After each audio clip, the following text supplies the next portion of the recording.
உங்களுக்காக உங்கள் எதிரிகளிடத்தில் தேவன் யுத்தம் செய்வார். Praise the Lord. அன்பான சகோதர சகோதரிகளே, உங்கள் யாவருக்கும் இயேசு கிறிஸ்துவின் ஈடு இணையற்ற நாமத்தில் வாழ்த்துக்கள்.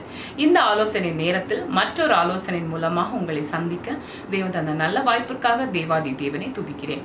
இந்த நாளின் ஆலோசனை பகுதியை பார்க்கலாம். ஒரு மனிதர் ஒரு கல் ஒன்றை ஒரு காற்றுக்குள்ளாக எறிந்தார். அந்த கல் ஒரு மரத்தின் மீது பட்டது. ஆகவே அதிலிருந்து ஏதோ ஒரு சத்தம் உண்டாகியது. மரத்தின் கிளைகள் எல்லாம் கூட ஆடத் தொடங்கியது. இதை பார்த்து கொண்டிருந்த மான் புல் தின்னுவதை நிறுத்திவிட்டு வாயில் இருக்கும் புல்லை மென்று மெதுவாக அந்த இடத்திலிருந்து விலகி ஓடியது.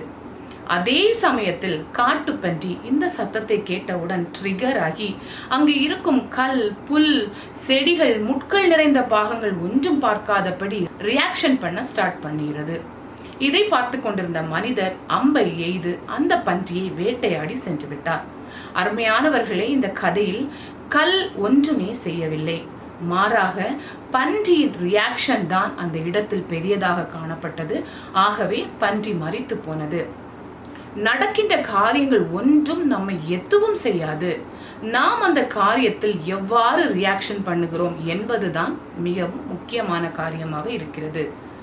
சின்ன காரியங்களாக இருந்தாலும் ஆர்கியூவிற்கு செல்லாதீர்கள். கோபம் அதிகமாக வந்தாலும் ஆர்கியூவிற்கு செல்லாதீர்கள். அந்த ஆர்கியூவில் நீங்கள் எப்படி ரியாக்ஷன் பண்ணுகிறீர்கள் அதுதான் உங்களை மிகவும் வீக்காக காட்டும். ஆகவே எல்லா காரியங்களிலும் சமாதானமாக சைலண்டாக இருந்து விடுங்கள். காரணம், உங்களுக்காக யுத்தம் பண்ணுகிறவர் கர்த்தர். பிரார்த்தனையை ஒன்றை மட்டும் நோக்கி நீங்கள் செல்லுங்கள். உங்களுக்காக உங்கள் சகோதரர்களிடத்தில், உங்கள் எதிரிகளிடத்தில் தேவன் யுத்தம் செய்வார்.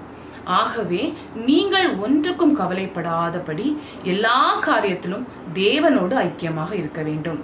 நம்முடைய வேத புத்தகத்தில் யாத்திராகமம் 14ஆம் அதிகாரம் 14வது வசனத்தில் கர்த்தர் உங்களுக்காக யுத்தம் பண்ணுவார், நீங்கள் சும்மா இருப்பீர்கள் என்றார்.